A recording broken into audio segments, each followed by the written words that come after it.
into the, you are now tuned into the, you are now tuned into the Fraudcast. Hey guys, you have found the Fraudcast, and this is part 3 of our 3-part series on multi-level marketing. Once again, I am joined by Roberta Blevins and Carla Stemler Hadfield, and we are discussing multi-level marketing, LuLaRoe, other multi-level marketing companies, but the overarching theme is the frauds and scams that are contained in there.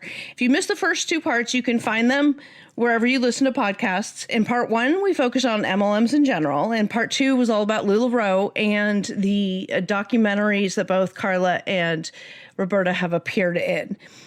And now, the final part of this 3-part series. We hope you enjoy it. Thank you for listening. I want to prey on vulnerabilities because you touched on it a little bit, Carla, that you were in this vulnerable state because, you had recently lost your husband. You're now a single mom to this young child. You're trying to make money. You're trying to, come out of a depression. You recently sober, or you weren't sober at the time. I don't know, but you're trying and you got all of that mindset, you're in a place where it was easy to take advantage of you. Yeah. In the beginning, I was very unstable. And there were a couple of instances, even during LuLaRoe time, where I was very unstable, but I was really trying my best. Mm-hmm. I truly was, but it was helping a bunch. Doing the best you can with what you got. But what Sam was very good at doing is he was so good at the opportunity to keep it on the down low because I can't accept everybody.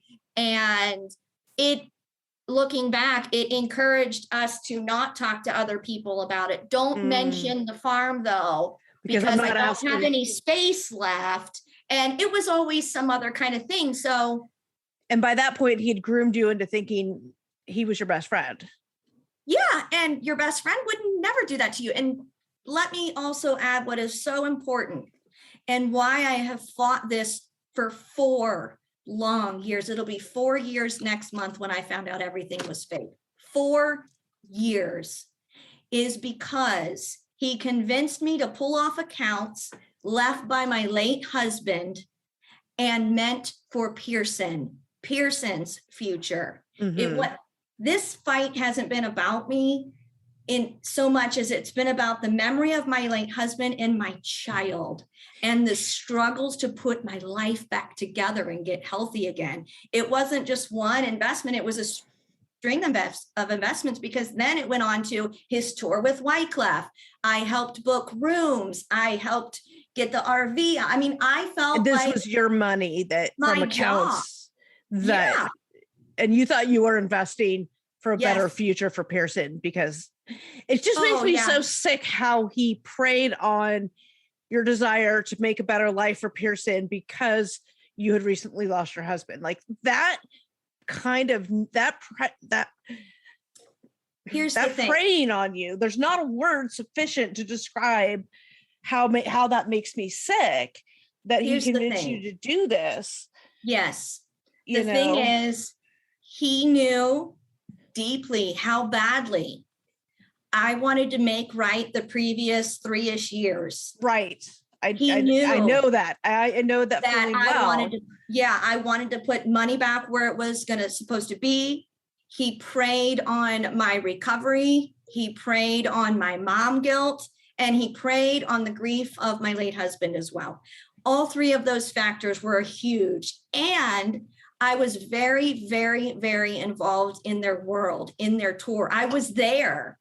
It's important to know, when somebody is listening to this story and they don't know the full background, that I was there. I was there selling the merch at their tour. I was within this crowd. Mm-hmm. I was at a spring break trip. That's a crazy story you've got to listen to. I think on episode 80 or 83 on Life After MLM. It's a fabulous episode. Wow, does it the rise and fall gives you a nice piece of the pie, but if you want the whole pie, oh, okay. Oh my! You make sure we link that. then Yeah, Yeah. you want the whole Link cup that and down the below. kettle, the cup, kettle, and stove, and the hot water too. It's there. So it was a string of it. He even brought his brother and Yo Gabba Gabba and YouTube into it. I mean, it was a whole big string. And when you're so involved, These were your people. This was your tribe of people that you were hanging out with. Like, why wouldn't you yeah, believe I that? had no you know? reason not to Yeah. believe. I had Mhm. no reason not to trust. I had none. absolutely. Right. I trusted Sam until he lied and until he threw me under the bus. Yeah. And, and then I was like, that man is dead to me. The end. That was the last time actually, the last time I spoke to Sam was in the clubhouse right after LuLaRich came out, but I gave him a piece of my mind. And that was the Thank last time you I for talked to him. Ah, What he did to us, he had come out, he had used my name and my reputation of being a victim advocate for the people of LuLaRoe, and had come to me and asked to do that interview, mhm. and then had come out and he said, never mind, I lied about everything. I made everything up the whole time. It was none of it is real. I love LuLaRoe and I love my family and I love my aunt and uncle and like they're everything. And I made all of that up because I'm angry and I'm coming back to the church. And it was just this whole thing. And it was just like, what? When I talked to him, he was like, yeah, sorry. I was, I tried to tell you I was going to do it. And I was like, you FaceTimed me on my birthday. I thought you were saying happy birthday. He's like, yeah, well, I didn't want to do it on your birthday. And I was like, but you still said the next day that everything was fake and like threw all of us under the bus and made all of us look like idiots for ever trusting you. Yeah. And at the same time, he's in the middle of scamming Carla. And at that moment, like it shifted and we were like, that guy's a scammer. And he became immediately on our radar. And I think around the same time as when Courtney came to me with those photos and we were like, he's scamming you, girlfriend. Like he's scamming you. He's scamming people. We have to figure out what's going on. We have to talk to his victims. Who did he victimize? Who is he talking to? So tell me what the scam was. Was it just there was no actual farm and you were just Nothing. giving the money to him and he was just using it for his own personal? Yeah, Is that there what it nothing. was? There was nothing anywhere. He claimed that there's some sort of Ponzi scheme that one of the lead singer of his band, Big Potty, was like the head of it, and that he was the guy that like brought Sam in and all this stuff. There's all these different stories. An MLM. All these different stories. What's real? What's not real? Again, like we're dealing with a Billy McFarland level scammer. Like everything is made up. Everything is just said to get people to like stop asking questions long enough for him to like exit stage left. You know what I mean? Like, oh, look over there. And you're like, what? And he's gone. It's just a puff of smoke. And you're like, oh, I got away again. Yes. Like it really is like some sort of weird, like cartoon villain that's just like poof and he's gone. It just, his scams continue to happen. And we knew that like he was doing something. We just didn't know what and how, and like, it didn't all come together until the victims came forward, which was Carla and the rest of the victims. We just knew something was happening. We knew this guy was bad news. We knew he was a liar. We knew he was a scammer. We knew, and then we started looking into his past and found all these other things. And that's when we were like, uh-oh, like, how did we let this wolf in the hen house? Like, and just how did it get so deep? freely? I want to know, Carla, also, so where do things stand currently? You've attempted to get your money back, correct? You've been fighting. Yeah, sorry. It's just. I'm sorry. Girlfriend, we got you. Take a minute. We've been fighting this a long time. And this man is one of the most sophisticated scammers I've ever come across in terms of like personally. He looks like a scammer. Like He when you is. just see his He's smarmy. smarmy. That's it. Yeah, smarmy. He's just, yes. This He's guy just has dripping. And he most Yeah. definitely date raped somebody in college if he went. Allegedly, He I don't has know. even tried to scam. Allegedly, guys. I don't know. Oh, he has even lied during the federal case. He ended up with 26 second-degree felonies, and Yes. What was that? has even Let's talk lied about to that. them. Yeah. He was ordered restitution. He got charged in February-ish of 19. Of scams unrelated to you guys and Yeah, he unrelated has- to It was- LuLaRoe, right? It was These are- unrelated to LuLaRoe, but it was the fraud for the the farm. Yeah. Oh, okay. It was acts of deception, like via the internet and like lying. Wire Communication fraud fraud. stuff. Yeah. I Yeah, hate that he theft was by charged deception. with like 12 or 13 counts 13 counts of and two then different second degree and then felonies. settled on one. 13 people, 26 second degree felonies, 2 stuck, 24 dropped. Out of over a dozen victims, 3 cooperated with the authorities. 3. You being one of them. I say that because I try not to be angry at the people that didn't cooperate, but because they didn't, he was allowed to continue to scam Mhm. in other instances and get that many charges dropped. That is absolutely ridiculous. And if you're not part of the solution, you are part of the problem. So to those people that haven't stepped up and helped or even bothered to send me a message, shame on you. Shame on you. I don't know how, I don't know how that is even possible. So 3 of us were in this restitution agreement. He got a plea deal. Basically, it's a plea deal and community service to pay back his victims and do his community service, which, by the way, is fake. That part I can share because it is. And it is Just more scams. You know what I mean? Yeah, Like just we'll more just put- scams. We'll put the lid on it right there. But And anyway, well, here's another scam he did while he was paying restitution, right? So he has to pay yes. restitution to Carla, and the pandemic hits, and this man doesn't have a job. And we're like, how the heck is he making money? Because he's making his restitution payments on time. We have a friend that was doing that. I'm not going to say her name because I don't know if she wants people to know, but that was like sort of, she's like, I got Sam. I was like, good, because we don't want to do that. So she would just sort of periodically check in to make sure the payment's in contact with Carla. Was the payment made? Just checking in, because again, if he's going to be in arrears or if he's going to default, like we're going to let the court know, because Carla, like he owes people money. Like, we're going to Carla needs her money back. Sorry. We don't believe we don't believe you anymore. So we have to follow through. Right. Yeah, like you lost that privilege, buddy. We're not giving you the benefit of the doubt. So this woman keeps tabs and she's like, he's making his payments. But how is he making his payments? And we're thinking like, could he be scamming someone else? Like what's going on?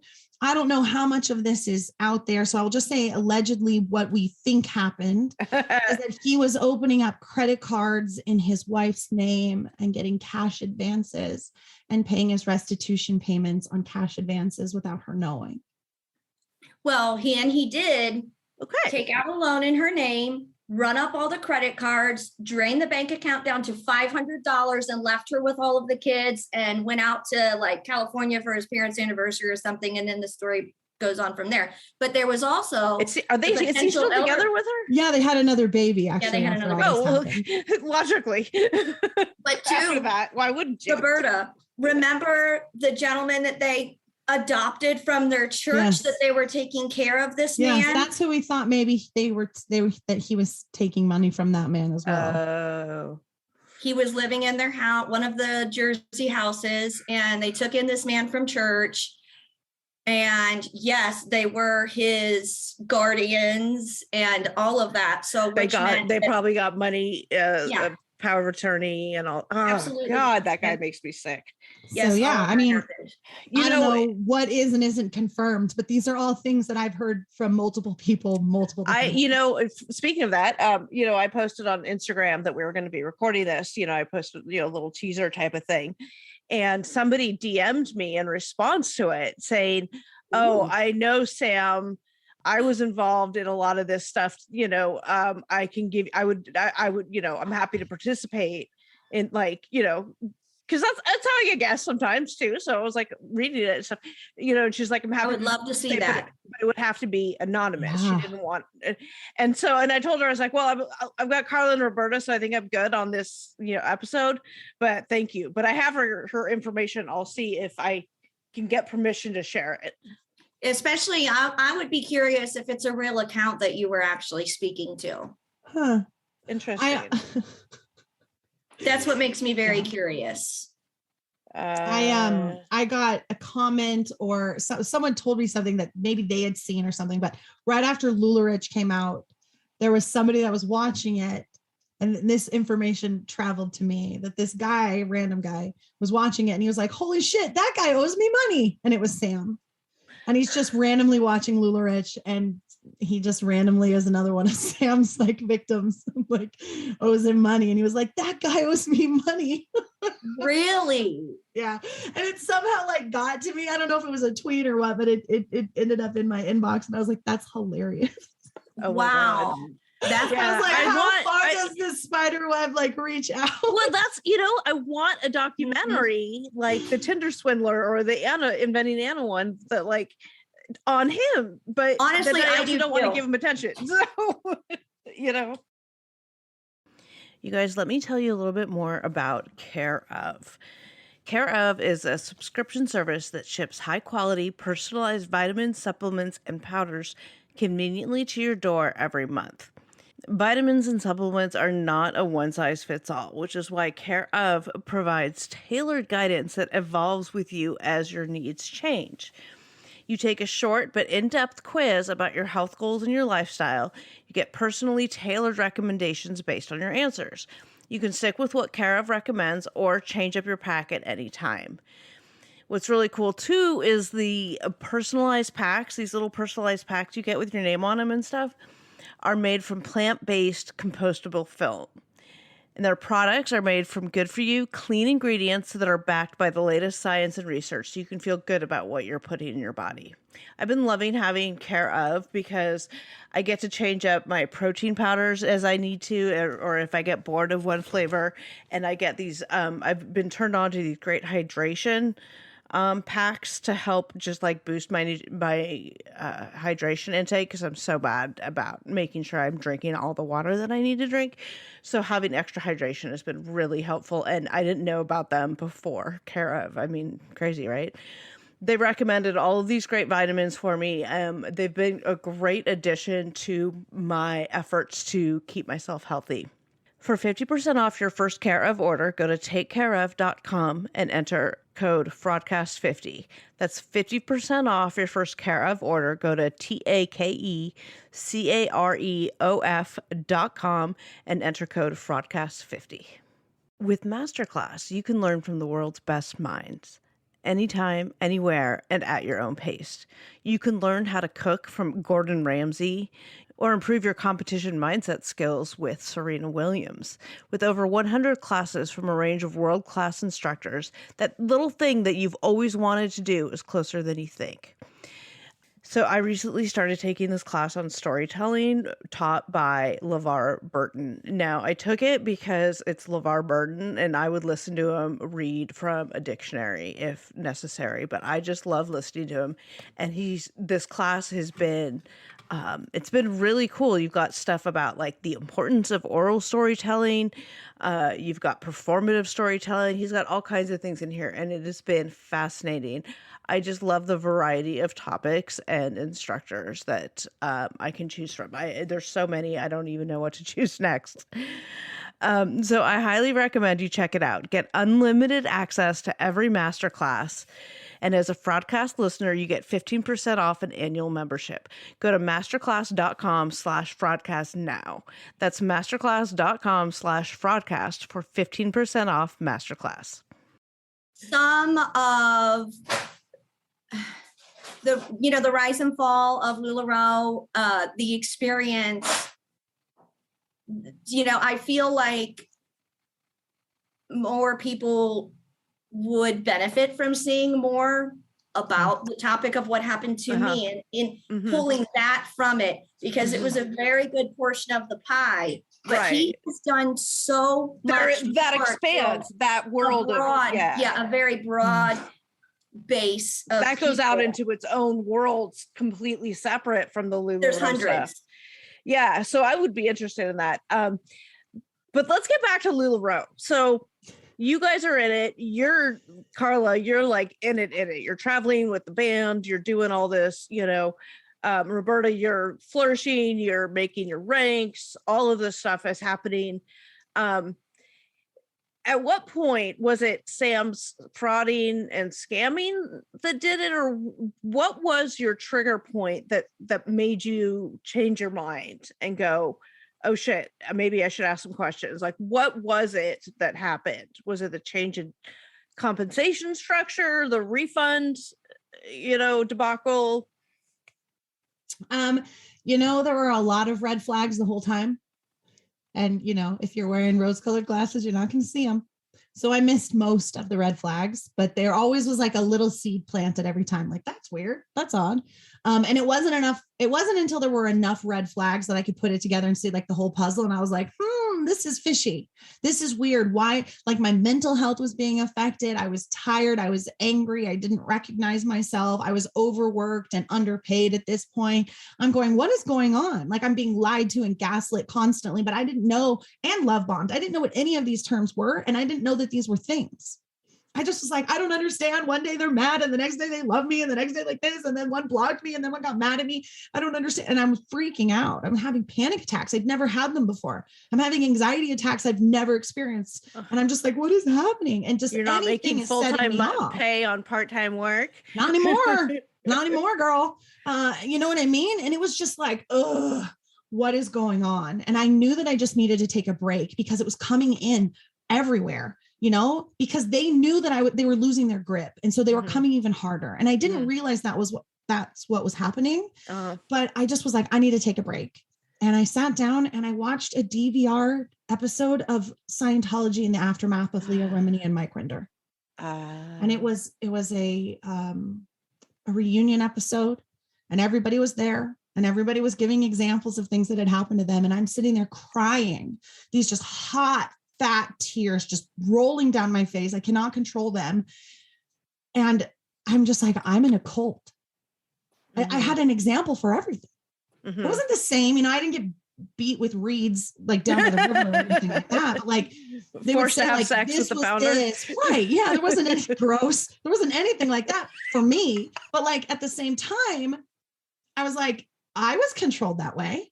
I was told I wasn't allowed to look at that. I was told I shouldn't talk to that person. I was told to cut that person out of my life. I was told, and I was just like, oh my God, that happened to me too. That happened to me too. And it snapped. Everything came to a head and it just exploded. And it was at that moment that I was like, I'm in a cult. And I think I had already felt it. And I might have already, I hadn't left yet, but I was definitely had taken a very big step back. And this entire like week-long process that it took me to figure everything out, I don't remember most of it. Okay. I remember the episode of Scientology, and I remember the harassing phone calls and emails after I left, but it's a big blob of like confusion. And I don't know until I was like, oh my God, I'm in a cult. And then I snapped and I woke up and I was like, oh my God, what the fuck is happening right now? And it was like, everything just made sense. Yes. And then even the things that I was like, but why? A simple Google search answered it or led me to someone or something that could answer it. And that sort of started my journey. And I ended up at Reddit and then everything went from there. But I was like, it can't just be me, right? I'm not crazy, am I? Maybe I am. And then I joined Defective and I met everybody else. The Facebook group that was the Facebook group that was. Thank God it's gone. I mean, I hate that it's gone. There was so much evidence that we lost, but there's a lot of angry stuff. Did it get zucked? A lot of people are really happy it doesn't exist. Yeah. It got zucked. Oh, yeah, Jesus. we were zucked for being a hate group. Because I mean LuLaRoe so much. I didn't know LuLaRoe was a protected class, but apparently they are. So. Okay. They probably hide their stuff in church, holdings ridiculous. As well, sure. Just like Scientology. But okay, so things fall apart for both of you, and you find the Facebook group which is the Defective, which is all the LuLaRoe consultants went to consult each other, as it were, about, oh my God, you got this too, and everybody that was sort of coming to this conclusion. Yeah. It was it around that same time that the bonus structure changed and the return policy debacle? Was that around that same time? bonus structure changed in, I think, July of 2017. It was announced in January. At least I knew about it in January. It changed finally in July. The buyback ended in September, and I left in September. Okay. So it was all I around. did notice. I noticed everything, and I knew it was coming, and I started figuring it out. And I was like, this is what's going to happen. And that's exactly what started happening. And I think at that point I was like, yeah, no, this is bad. Like, what am I a part of? Mm-hmm. Yeah. And then again, I have to look myself in the mirror every day. Right. So can I live another day, sell another pair, and look in the mirror? Knowing what I know too much, and I just can't do this anymore. Yeah. Yeah. I knew at convention of 17. I knew then. Convention of 17 really was like, was very much like, this is a shit show. Do you remember the fight in the supply store between the consultants? I heard about it. I didn't see it, but I heard about it. There was they had a fight. There was, for those that don't know, when you go to these direct sales, multi-level marketing, whatever conventions, a lot of times there's a supply store. Like, it's all of basically that company's merch that you can only get at convention, and it's exclusive and limited and blah, blah, blah. So you have to buy. Yeah, there was a whole debacle, even just like getting your time slots in and how far behind they were. Consultants were fighting other consultants. Fist fights. One was even in a wheelchair, I believe. Cops were called. And one was when one lady that was attacked was in a wheelchair. Do you remember this part? The fuck? Yes, she was. There was a consultant that was wheelchair bound and she even got brought into a physical altercation at the supply store. Do you guys want to know what they were fighting over? Yes. A pair of black leggings that said LuLaRoe down the side. Yep. I love it. I don't love that the fight happened, but the crazy if that doesn't just they like were fighting over. If that doesn't, Well, then they had bidding wars the next night at the gala to raise money for the National Down Syndrome Society, which they shunned a few months later and were excommunicated from. Oh, yes. So they had a silent auction, and if you won, they would name the next LuLaRoe style, whatever you wanted it to be. And I wanted the fart leggings. Yeah. Dead fart leggings. You had to be a certain rank to go to the gala, or they like sold out of tickets or whatever. It was like $175 a ticket. Ridiculous. Crazy. And I wanted to name a style Cece after my Airstream, of course, because that's how sucked into everything. Sam had named the Airstream Cece after Culture Crew. She is not named that anymore. Her name is Stevie. But at that time, I wanted to do that. But some of those donations from that gala this is the terminology that was used.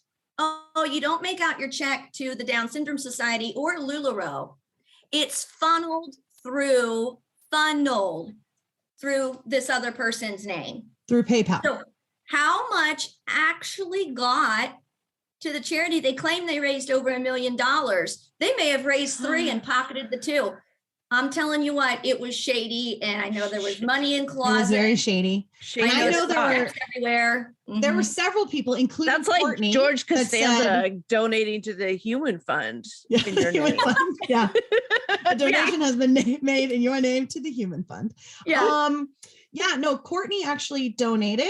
And then when they came to like take the money, it was like through somebody, and she was like, they're like, oh yeah, just PayPal me. And she was like, I'm not donating money through PayPal. Yes. And well, that's just how we're doing it. Just cash app me. Like, never mind. And so she didn't end up even donating. So I'm sure there were a lot of people, and she had a big donation and she pulled out. So I could imagine that there were a lot of other people that pulled out. So even that $1 million number could have been, that's what people said they would give us, but only half of them actually paid. And maybe we only donated half of that. Like, I don't know. Yeah. And because, MLMs don't keep those kind of records, and their charities are basically tax shelters. Right. So we're giving to the LuLaRoe charity that gives to the actual charity. And I don't know how much money the LuLaRoe charity takes in between. The LuLaRoe charity. Right. Like, I don't know. Yes. Well, There's just so much. Where they And donate ugly clothes if to it was- underserved populations? Like what? Like well, I mean, like if it was honest, like they would just tell us, right? Like if I'm like, you're doing this and it's shady, they'd be like, no, we're not. Here's the not shady proof. But they've never done that. They've never Exactly. come out and said, look, here's the not shady proof. I want some receipts. Like that's all I care about. Like just I'm making a claim. Allegedly, this is what I believe. Can you refute my claim? No, you can't. But you can block me and you can tell everybody I'm a hater and you can, leave horrible comments on things and report my account and try to get me taken down and banned. But like, that's all totally normal and not culty at all, right? oh my God. And yet, I love that, not love, but one of the cult aspects of is the shunning of the individuals once they have left the organization. You're not allowed to talk to them. Like, isn't that a hallmark sign of a cult? Yeah. Absolutely. The last thing my upline said to me was, sorry to see you go. Tell me where I can get good bobby pins. What? And if anybody that had that upline would go, yeah, no, that sounds right about. Well, that's the upline that said sell your breast milk, right? To get money for the opener. You're on mute, my love. Oh, there you're back. That upline is a totally different upline. Not the same. In the same line, but underneath. Like a Russian nesting doll, like nested underneath. Yeah.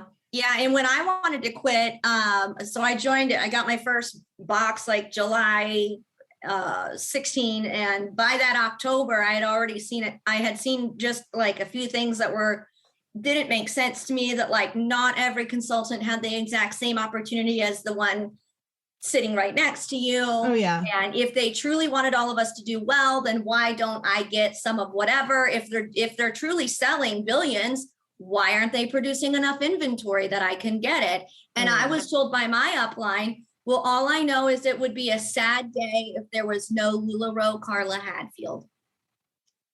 To somebody that was back and forth with emotions and, still on my journey to where I am now, I was like, oh, well, would somebody miss me? But I'll tell you what, when you leave, immediately you're done. They will audit, and if you go inactive, even if you're didn't put in your resignation, Roberta can attest to this. If you go inactive, they'll kick you out of their LuLaRoe team groupie group. The group texts and the yeah until you're active again. We want to keep this group pure, active. Yes, let us know when you want to be actively in LuLaRoe and your volume. We're just letting some people go because it's not fair to the people that are blah blah, selling. It was never an even playing field. It was never fair. And then even afterwards, like talking to people, because that was the thing, like we didn't know anything that was going on while we were in, because we weren't allowed to talk to anybody that had left. We weren't allowed to Google things. We weren't allowed to look stuff up. If you did, you're listening to the negativity, you're listening to the haters, all the bullshit that every single cult and MLM spews, even to this day. So we're not allowed to do that. So when we're in this group and we're actually talking to other people and you're like, hey, did anyone else get dead fart leggings? Because LuLaRoe swore up and down I was the only one. And there's like 100 comments of people going, yeah, I got them. I got the red ones. I got the purple ones. I had some. I got so many, it stunk up my whole house. And I was like, I'm not crazy. No, they're not. Yeah, they were gaslighting you. And there were so many instances of just people being like, yep, that was me too. And I remember like, it's just very cathartic, this group therapy of talking to people and being like, what else happened? Or being like, here was something was like, I got these leggings that like were wet. Yeah, I got wet leggings too. That's so weird. Why would the leggings be wet? And then you get someone going, oh my God, wait a second. I have a screenshot that might answer this question. And then going back and saying, look, I was at the warehouse this one day and I had to park in the back and I looked around and there's all these like boxes, metal bins filled with clothes covered with blue tarps. And she took photos because she thought it was weird, but she didn't show them to anybody because they didn't have any trouble. relevance at the time. Yeah. So she just took all these photos and saved them, and she sends them to us, and she goes, "Does this answer your question?" And I'm like, "They're storing them outside." Yes, it does. Heads to Google Earth, right?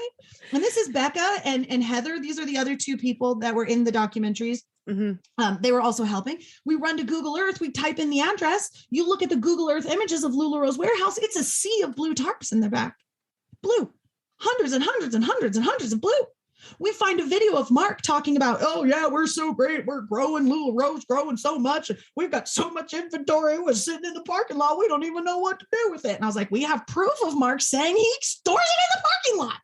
Yeah. Pictures of it being stored in the parking lot. I have evidence of wet leggings. I had them. I threw them away now, but the tags were soaking wet water damage. There was mildew, mold, and I could see it. I'm like, I have the proof. Why is this happening? Oh, we don't know. Yes, you fucking do.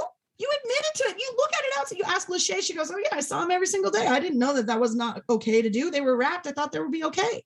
But everybody saw them. It wasn't like they were trying to hide them.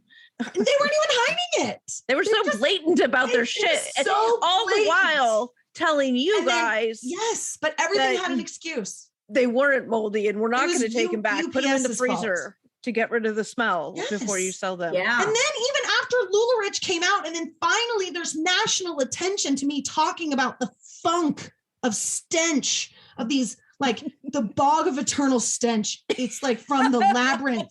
It's just like, what is that smell? Oh, everything died. Like that is the smell. And me saying, what? It smells like a dead rat pool party because it smelled like ammonia and chemicals and death. I called it dead fart leggings and poop in a wet bathing suit and a dead rat pool party on all these different instances. And I was like, it smells so bad. And people are like, yes, I've never been able to pinpoint it, but all of those things are exactly what it smells like. It was And like then a someone says, yeah, oh God, it was so bad. Disgusting. Yeah, like you wrapped a dead body in a musty towel. It was horrible. Yes. So then someone joins the group and they go, oh my God, I think I can add a puzzle piece to this puzzle. Like after LuLaRich came out and said, I used to work for LuLaRoe. I worked in the warehouse and my boyfriend and I, every morning, it was our job to walk out into the parking lot, lift up the tarps and fish out the dead rats and possums that had crawled into the Gaylords at night to sleep and died and couldn't get out. So I'm like, they were literally dead rats. God damn, I'm good. Oh my, I never heard this. They were literally dead rats. Even now, we still get 5 years later, we're still getting puzzle pieces of people going, I didn't even know you guys were talking about this. I know the answer. I didn't even know this was a thing. They were dead rats. I literally pulled them off. That was my job. I was the dead rat remover for LuLaRoe. That's what it says on my LinkedIn. We don't even hide it. Like that's what it said on Indeed. It was like, in search of dead rat puller out of, I can do that. That's easy. Like, come on, man. Like it's not, like, why wasn't anybody talking other than the fact that it's a cult and we are told not to talk to each other because that's negativity and we don't want to spread negativity because negativity will bring you down and that's why you'll fail. Oh, it was. And if you failed, that's because you were too negative. Always assume innocence. Assume innocence. Assume innocence. I should have got it. Baby company freaking tattooed. If they could have sold assume innocence tattoos to us, trust me, they would have, because that was their key thing. They would always say, assume innocence. We're a baby company, growing pains. We're working through this with you. You're part of it. You know, we're all in this together. I'm like, whatever, High School Musical, like get out of my face. You know, like it's bullshit. It's all bullshit. It was all bullshit from the beginning. Every day that I learn more information, it's bullshit from the pure inception. People ask me, do you think it was a scam from the beginning? And I go, in the beginning, no. But now everything that I know, yes, absolutely. There's no way that these people didn't know what they were doing because there's good people. There are good people in this. They're wrapped up in this. I'm talking to you, Justin Lyon. Like there are good people wrapped up in this that need to get out of this. Like legit people that are like ruining things, that like not living their actual true life for the sake of this cult and these lies. And it's just, it's not worth it anymore. They drank the Kool-Aid. They're they inject it into their veins. There's a few, and it's There's no drinking sad. it. It's sad to watch. It's sad for their kids. It's Something you probably do know. Progressive can not only offer you a great price when you bundle home and auto, they offer you round-the-clock protection. Something you probably don't know, the average oak tree branch can hold 70 pounds. Something you probably do know, your neighbor is building their kid a treehouse. Something you probably don't know, a falling treehouse would take out your whole fence. Bundle your home and auto with Progressive and get more than a great price. Get round-the-clock protection. Something you know for the things you don't know. Coverage from Progressive Casualty Insurance Company, affiliates, and third-party insurers and subject to policy terms. Bundle discount not available in all states or situations. Tell me about what you know about the LuLaRoe lawsuits. I know the one they talk about, the Washington State one they talk about in the documentaries, where Washington State sued LuLaRoe, which was unusual, on behalf of a bunch of the consultants who the refund thing wasn't granted. Right. Trying to get that money back. Okay. So I was a witness in that. And I worked with the lead investigator for 3 years, gathering evidence, information, and witnesses for the case as well. So you're the right person to ask. Oh, I am absolutely the right person to ask. There was a couple of us, but I'm probably the right person to ask. So I worked with an investigator in Washington, lots of phone calls because we couldn't do email or anything. If I ever needed to talk to them, I just had to email. I need to speak with you at your earliest convenience. Yes. And then we would have a phone conversation. Because those emails would be. Yeah, she was like, all of this will be in discovery. So you don't say nothing that you don't want everybody to know. I used to litigate. I know. Yeah, so very much like that. We had one lawyer in the beginning that I had to go through everything with. And then she ended up leaving and we had to get another lawyer who's Joe Kanata, who is the voice that you hear interviewing Deanne in her deposition. It was very funny because I was watching it and I was like, oh, that's Joe, because like I've never met him in person because I'm in California and they're in Washington. So literally he is just this like disembodied voice to me. Right? I was like, oh my God, it's my friend. And so, yeah, I worked with Joe. He was the lawyer. He prepped me for everything. We did it over Zoom. It was like 10 hours or something. I think we scheduled out 12, but we only ended up using 10. That's with breaks and lunches and everything. It was a long day. Washington sued LuLaRoe on behalf of the consultants in a class action lawsuit because Washington actually has a state law on the books that is an anti-pyramid scheme law. And so LuLaRoe presenting themselves as a pyramid scheme with all of the evidence, Washington sued them on the grounds of them being a pyramid scheme. And we had so much pyramid scheme evidence. Right. And Washington State won. Well, I mean, I would call it a win, but we did settle. Yeah. I don't think LuLaRoe would have won. And I think what would have happened is, and this was something else because we did settle, right? They don't want the case law on the books that most likely. Couple things, right? There's like a couple reasons. That would be my thought. As a lawyer, right. That's my first thought. We don't want this rule in writing. Yeah, because we know we're going to on this. We know we're going to lose, and then there's going to be a law that's that changes, and then we're going to ruin it for everybody. Right, right. Absolutely. And then more MLMs in Washington. Thanks, LuLaRoe. So yeah, it was very interesting, and I was ready to take the stand. I was supposed to go on trial. They wanted to do the trial, so we get a trial date. I was supposed to take the stand on like February 12th or 16th, beginning of February of 2021.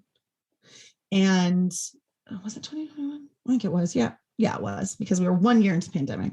That pandemic really messed up everything for my brain. Time-wise. Yeah. I was like, is that pre-pandemic? Where was I with that? Yes, I wasn't wearing a mask. That was pre-pandemic. Yeah, I wasn't worried about hand sanitizer. Right. And so I was ready to take the stand in February 2021, and I got a call from Joe like February 2nd or something, and he was like, I've got good news. And LuLaRoe, he's like, the press release goes out in the morning. LuLaRoe decided to settle. They settled for $4.75 million. Washington took the 0.75 to pay for the 3-year-long investigation. They did it basically at cost. They're like, this was nothing. They wanted as much restitution as possible for the victims. Unfortunately, they only got about 20% of their initial inventory if they bought the smallest package. So everybody got about $1,100, but That's $1,100 is better than $0. That you can pay an electric bill with that, so Right. you pay your mortgage, like, and half of your pay your rent mortgage. is taken care of this month. I know you're from Thanks, California and you're like Laura. half of your rent. Right. So you're just like, that's fun. So, there's a little bit of restitution, but it was against Washington. So the only people that were eligible were Washingtonians. And so there was a lot of people that were like, but I didn't get a check. And I'm like, well, you're in Delaware. There was a lot of that when we did Q&A of like, who's a lot of people being like, I haven't gotten my check yet. I'm like, first question always, well, where do you live? Florida. Well, that's probably why. There's so many people that didn't understand that not everyone was getting a check. But it was good. Had we gone to trial, it would have taken a lot more time. It would have taken up a lot more of that budget.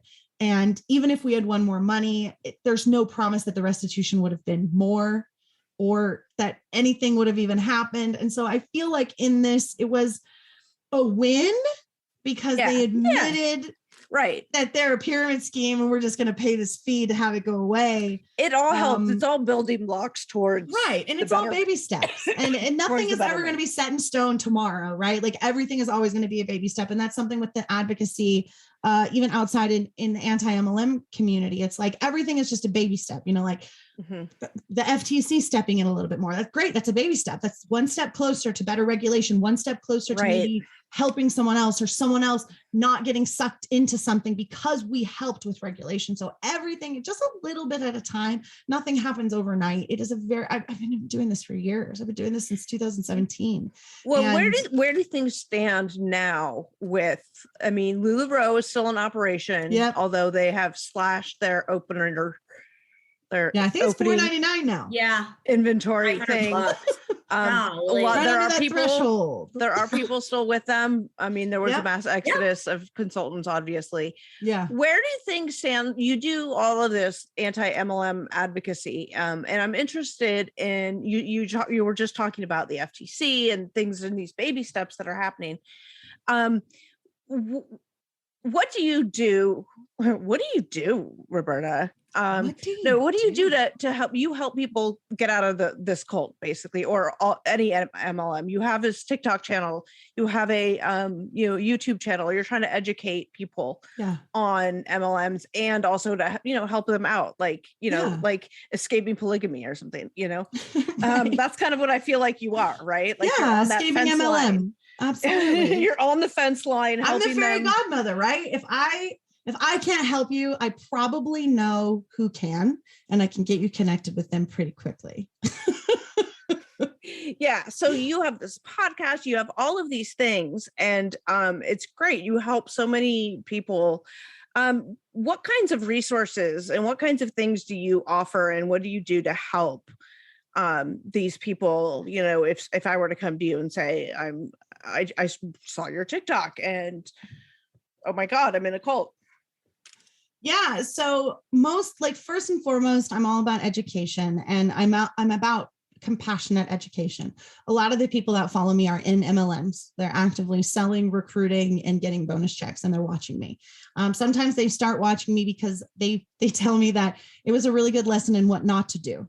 I don't want to be scammy and spammy. So I'm going to watch the girl that talks about the scammy spammers, and I'm going to figure out what not to do. And in watching that, they start to learn things. And some of them go, oh, wow. Oh yeah. Well, I'm going to pay more attention to that. Actually, that happened to me. And so I never, ever want to come off as too harsh or loud or like opinionated or obnoxious, because I really want people to be able to approach me, even if they're in an MLM. And I talk to a lot of people that are in MLMs, and they'll ask me questions, and really it's just open dialogue and conversation. I have a lot of really great resources. If people need things, I've got people that can help with like legal things, people that can help with the mental health side, getting people on the right aspect, referring different podcasts, books, creators. So many different people have different personalities. And I think sometimes watching one creator, you might be turned off, but watching somebody else, you're like, oh, I connect. Oh, that makes sense. Yeah. So there's so many different people. And I try to really be like this fairy godmother funnel, like Carla said, and like get people to the right place. I like to be the foyer of the anti-MLM community. And I like to say, it's okay that you sell Avon. Come on in. It's okay that you're an Amway. It's okay that you have questions.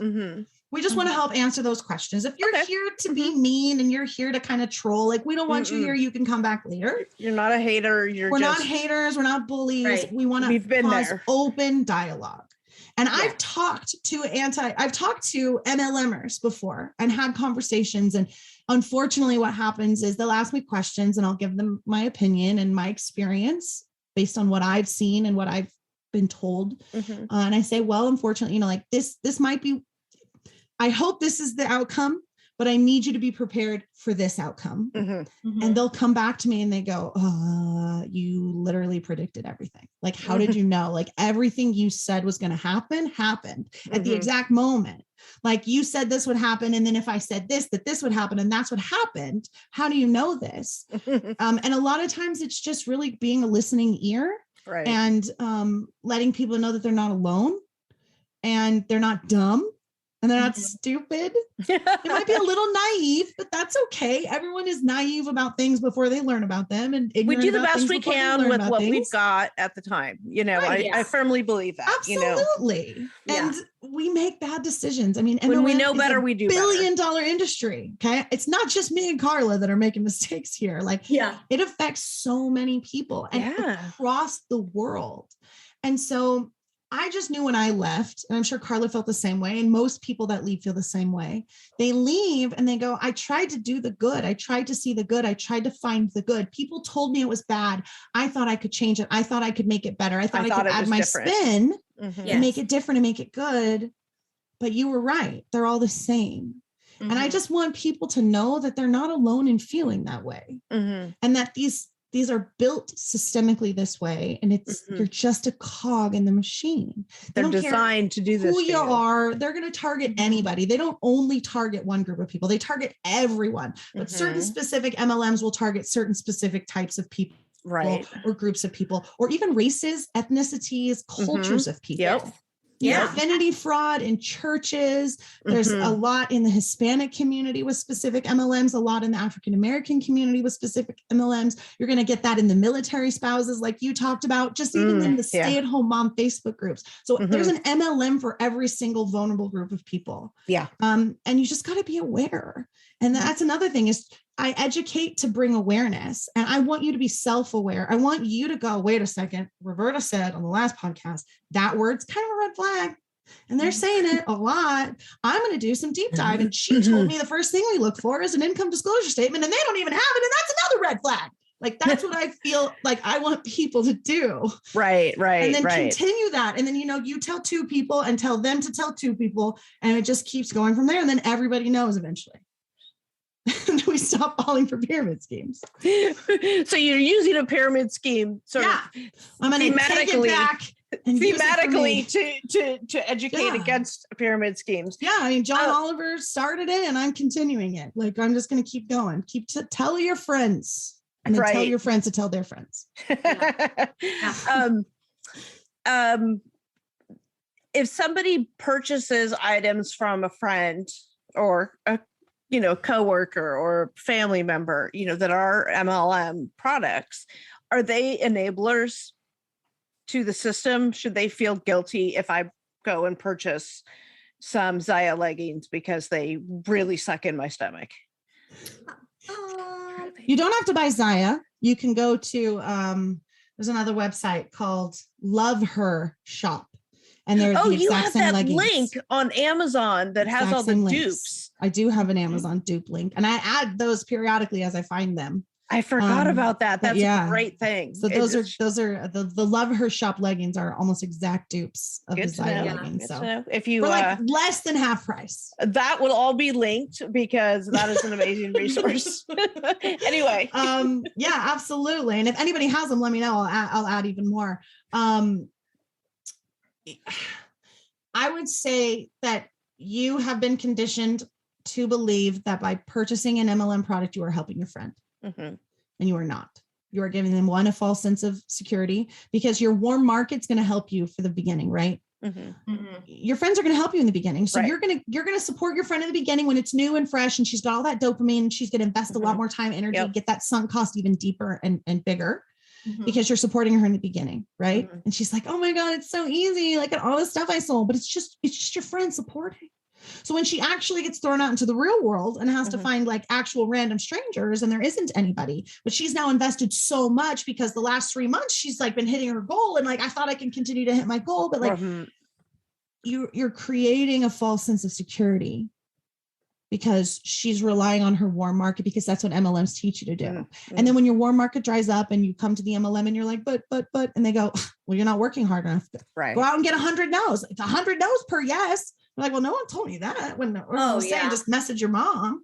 So there's a lot of bait and switch too. And you're going to lose your warm market in the beginning when it's still exciting and you're still living off that dopamine of the really good discount and the new friends and all the trinkets and baubles that you're still trying. Oh, everyone is to try Rodan and Fields anyway. Yeah. You know, Right. we try it. Yeah. So, you know, helping, it's, you think you're helping, but you're not. If you really want to help your friend, take them out to dinner. Send them a grocery, like get groceries delivered. Buy them a present that they're like, man, I really want that. Because honestly, even if you spend $50 on a bottle of shampoo and conditioner or whatever, like they're only going to get like $8. So if they really need the $50, just give them $50. You're going to spend the $50 and the shampoo is going to make your hair fall out. So just give your friend the $50 and solve everybody's heartache right now. What do you? Oh, yeah. Go ahead, Carla. I'm mixed on that answer of whether or not if you're supporting one of your friends or, you know, somebody that you come across who, or say you really like the product. Yeah, or say that you really like the product. I'm mixed, but I loved your explanation, Roberta, because it gives me an insight that, you know, of course I thought of, but not maybe obviously not in the depth of your explanation. I'm mixed because I'm still in an emotional soft spot. So I wouldn't buy something I don't like just because it's friends. But if it's somebody, you know, I just feel I still have a pull and a tug on the heartstrings of individuals that are in it still. So I have a hard time with that, but I would agree with you as a whole. Personally, I have a hard time. Sometimes I just feel for them. And like, I would rather send them a gift card or there's a sweet, sweet, sweet, kind of like a granny lady that does the ring bomb parties. Oh, live. And I genuinely adore her. Literally, I adore her.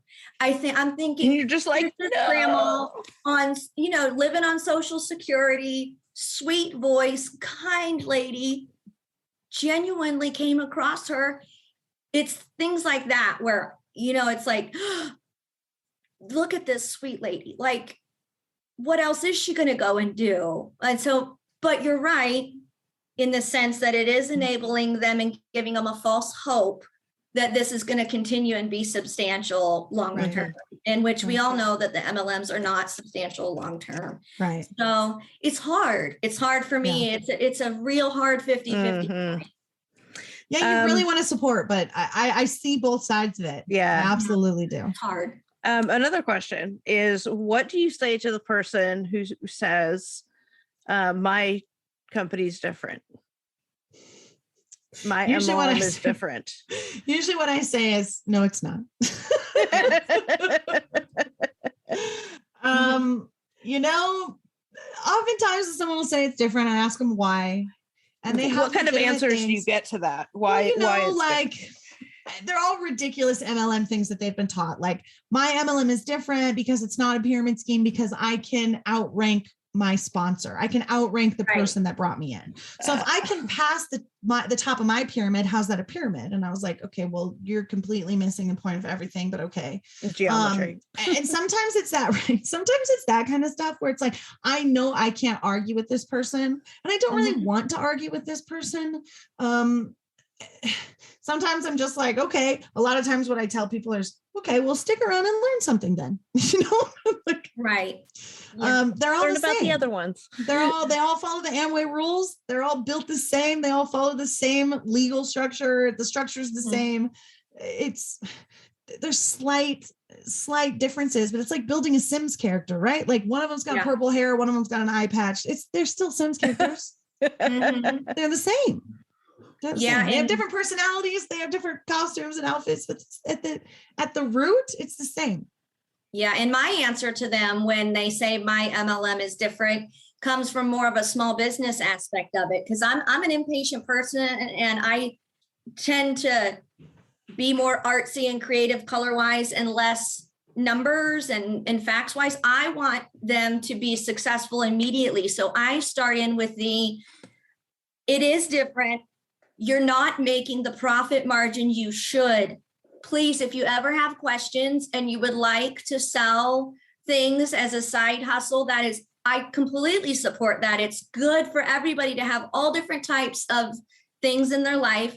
No 100% of anything is healthy for anybody, but I can help you improve your profit margin. And trust me, it's not hard like they tell you it is. It shuts their conversation off immediately. I don't even hear from them again. Right. Most of the time. Right. That's usually my answer. And you can help them and stuff because like what you've done, you've turned your trailer, your LuLaRoe Airstream into this decades rock and pop. And it sounds like you maybe had it for a long time. You alluded to like stores in the mall or whatever. Mhm. You run this business. You started, you did everything. You started from the ground up business. Genuinely, you own the business. This is not buying into a scheme. You built this business, decades rock and pop. We talked about it before. It's a Gen Xer's, dream. You have experience doing this. So she knows what she's talking about. Is what you did this after LuLaRoe, right? Yes. And I get emotional talking about, goodness, I'm a bag of tears today. I get emotional talking about decades because of what happened with LuLaRoe and Sam. I started my business with pennies. I had nothing. And just recently I found my very first like little vinyl sign that I used to bungee. I knew it was there. I just hadn't held it in a long time. And it's been a roller coaster post documentary. It was like opening up Pandora's box. And I could have never prepared myself for the emotions post film. I wish I could have.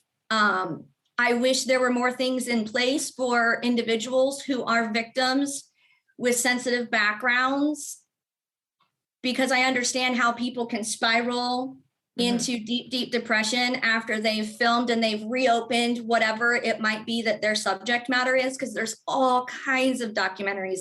I can't be the only person. That's my only disappointment with it, is that there's not, I don't feel like as a whole, the entertainment industry doesn't really care about, it doesn't feel like they care about the aftermath of what happens. There's very, very, very little follow-up. And so if you're somebody that's participated and you've been a victim, it's very hard. That has been super hard. And I get emotional with decades because when I started it, I didn't even know if anybody would like it. Truly. And now it's grown into. And it's here. And when she's on the road, I mean, it's a beast. And I love it. And that Airstream has saved my life multiple times. Oh. When I tell people that, I love that they come in and I see a smile on their face, or they say they love something, or it brings back memories or concerts. That I feel that in the deepest part of my soul that I've helped somebody make, that they're happy. You just don't know if you're the only person. And for me, that's what building the business has done as well. So there's that kind of connection with every single person that chooses to look us up, support us, send me a message or send me an email or whatever. This podcast is sponsored by BetterHelp. This month, BetterHelp Online Therapy wants to remind you that you matter just as much as everyone else does, and therapy is a great way to make sure that you show up for yourself. You guys, relationships take work, especially the one that is the most important, and that is your relationship with yourself. A lot of us are going to drop everything and anything to go help someone we care about. We'll go out of our way to treat other people well. But how often do we give ourselves that same treatment? Therapy has been instrumental for me, and especially over the last couple of years with pandemic and everything else going on, the ability to do therapy online on my phone, it's a game changer, you guys. BetterHelp is online therapy that offers video, phone, and even live chat sessions with your therapist. So you don't even have to be on camera if you don't want to. You can just text and type or talk, whatever is preferable for you. It's much more affordable than in-person therapy, and you can be matched with a therapist in under 48 hours. I love that I don't have to go someplace. I don't have to go to a place, put on real clothes and go to a place. Give it a try and see why over 2 million people have used BetterHelp online therapy. This podcast is sponsored by BetterHelp, and Fraudcast listeners get 10% off their first month at betterhelp.com/fraudcast. That's BETTERHELP.com/fraudcast. 30 million women are impacted by weakened or thinning hair. If you're among them, know that you're not alone and that there is a solution that you can trust to deliver results. Thousands of women have taken back control of their hair with Nutrafol, with many users raving that the supplement not only transformed their hair, but restored their confidence too. Now, there are 2 targeted formulas for women that are clinically shown to improve hair growth and thickness with less shedding through all your stages of life. So ladies of a certain age, like myself, I personally take the balanced formula.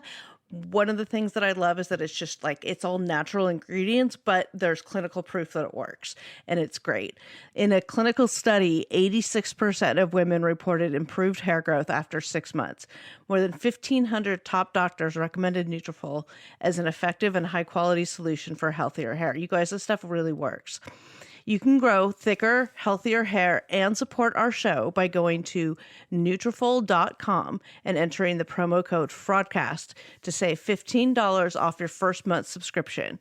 This is the best offer anywhere, and it's only available to U.S. customers for a limited time. Plus, you get free shipping on every order. Get $15 off at Nutrafol.com. That's spelled Nutrafol.com, and then promo code FRAUDCAST.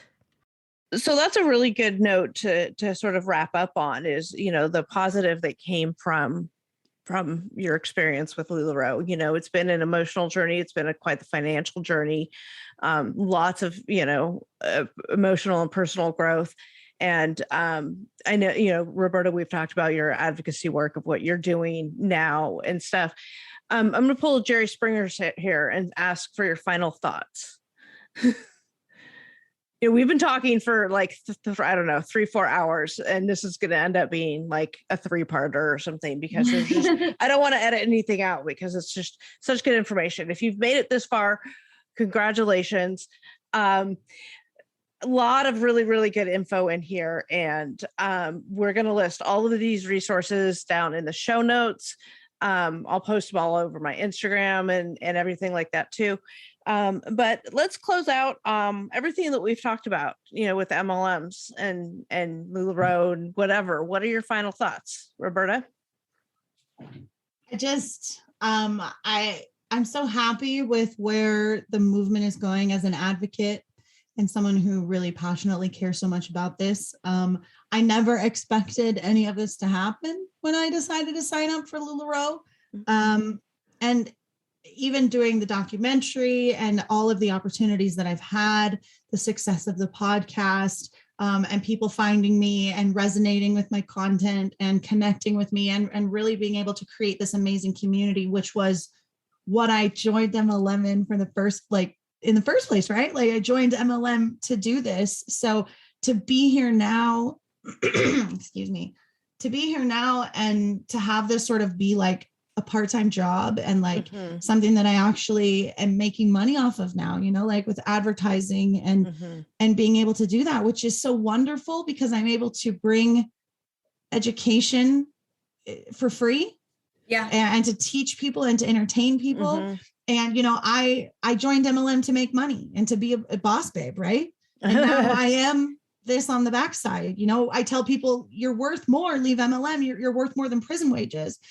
There are things for you to do outside of the MLM structure that is legitimate. And I never expected for people to want me to create content, to the fact that I'd be able to make it as part of my living. And it is so humbling. You found your purpose in life right now. It really is, right? Like it's my purpose. And we share not just multi-level marketing stuff. We talk about Ponzi, we talk about different scams and frauds and things like that. And anything that's sort of in that space with an emphasis. A broadcast with an emphasis on multi-level marketing. Right. So, right. I think that's a fraud everybody's probably been involved with at some point in their life. And they're like, ooh, I have a story for you. Yeah. And it's just been really cool. So I've got to meet amazing people. I got to meet the people that saved me and pulled me out of MLM. And that's Leah Remini and Mike Render. And I got to meet them. And I got you to were be on their podcast. And that for me was like full circle. I got to tell the people that saved me, thank you. And then what's even funnier is now on my podcast, people go, I saw your TikTok where you reacted to getting to meet Mike and Leah. And they're like, you're my Leah. And I was like, what? And they're like, yeah, you're my Leah. So like for me, like that's even more full circle, to be able to be that person for someone else. Cause there wasn't somebody like that for me when I was leaving MLM, because there wasn't people. There wasn't that movement. Yeah.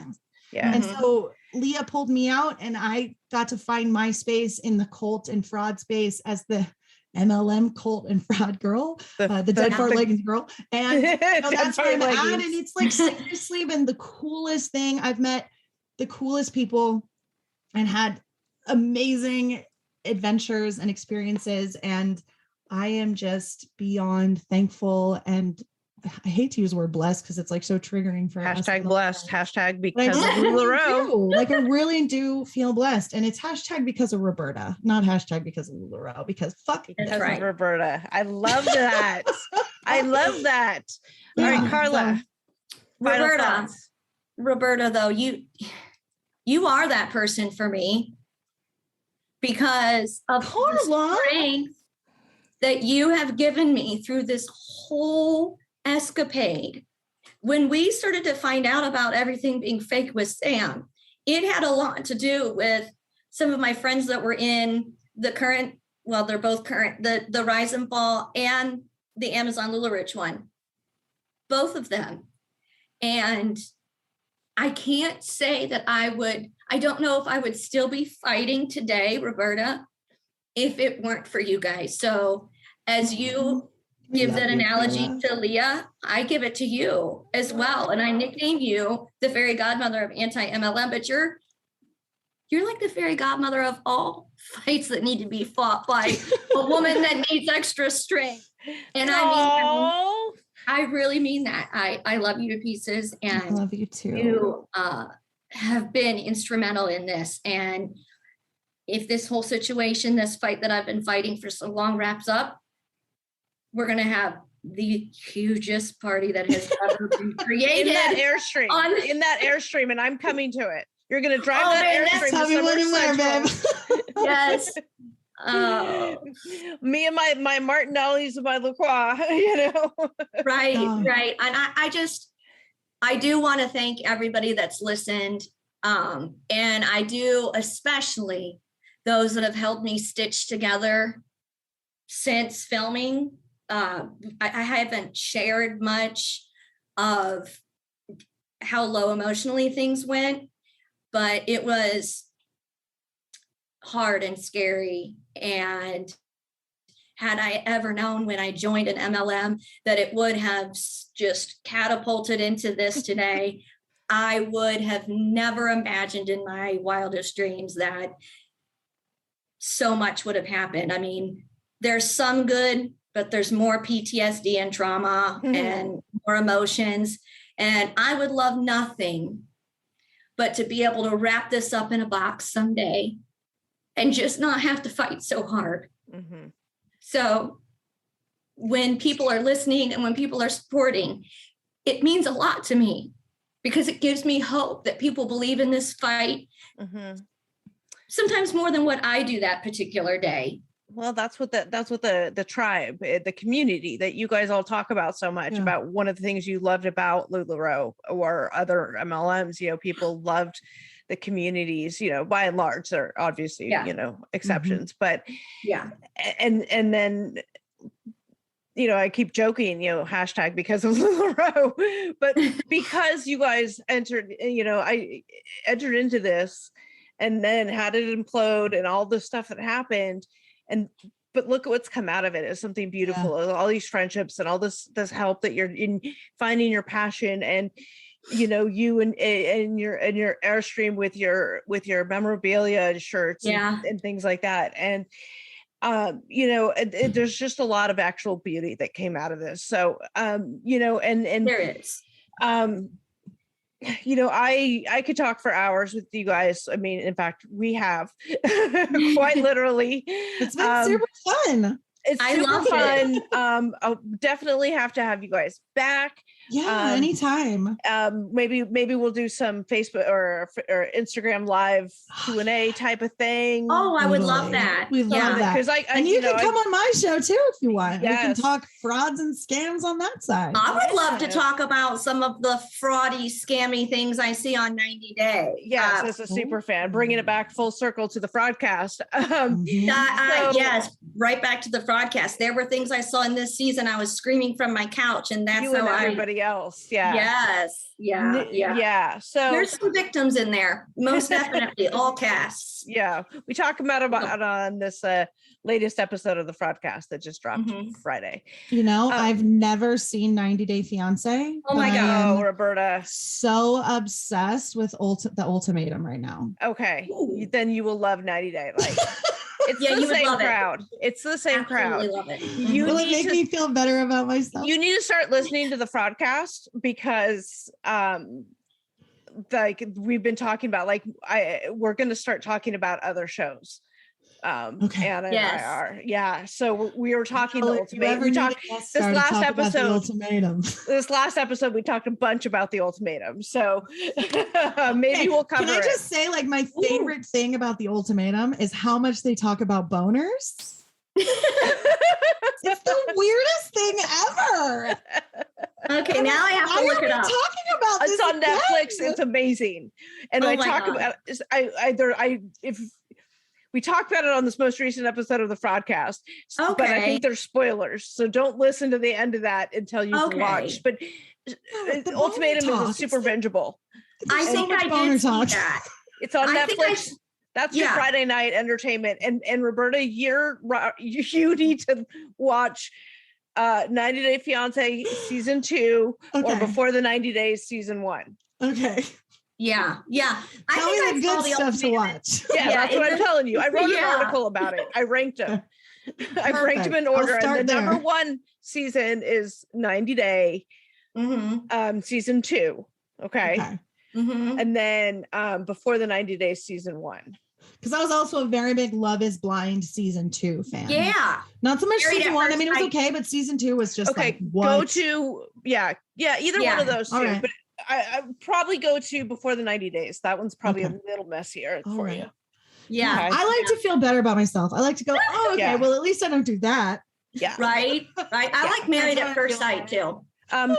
Love After Quite Lockup is different. also on Friday nights. Mhm. So if you haven't seen, your eyes, I've never Love seen After Lockup is Oh, wow. amazing. It's on Nice. WeTV. Have a podcast It and is a Matt YouTube Sharp show. Productions. It's the Okay. same people who do 90 Day, and it is trash and it is so good. Oh my Want God. to feel better about yourself? Go watch a bunch of criminals who just got out of jail, who are with these women who want to Who get married right away. Just want love. Yeah. I This is did. so nice. I will say, out of this documentary, I did at one point about lose my mind when I saw and heard my voice and saw myself on my favorite cable network, TLC. I thought it was I adorable. did about, Topped it. and I Thank you. had no idea. We were exhausted. It was watch party night. I had a cheese ball in front of me and a whole bunch of crap on the table. I was in my robe because it had been a crazy week leading up. And I flipped out. I was like, okay, I cannot lie. That was exciting. All right. Well, we've chatted enough for tonight. Ladies, thank you so Thank much. I you. cannot thank you enough for spending all this time with me and our listeners. And if you guys want or have any questions, I go follow both of them. The Real Roberta Blevins and Decades Rock and Pop, and that'll all be linked down below, along with all the other resources we're talking about, different, the podcast episodes, all of that stuff will be links to the documentaries. And if you have any questions, comments, concerns, fuck off. No, I'm just kidding. Just trying to play the MLM there. If you're waiting on an answer, just wait longer. Just wait. You're not working hard enough. Okay, we've worked hard enough for today. Thank you, ladies, and we will talk to you later.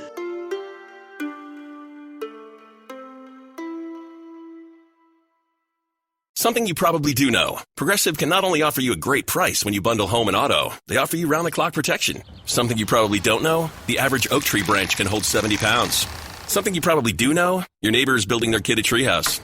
Something you probably don't know, a falling treehouse would take out your whole fence. Bundle your home and auto with Progressive and get more than a great price. Get round-the-clock protection. Something you know for the things you don't know. Coverage from Progressive Casualty Insurance Company, affiliates, and third-party insurers and subject to policy terms. Bundle discount not available in all states or situations.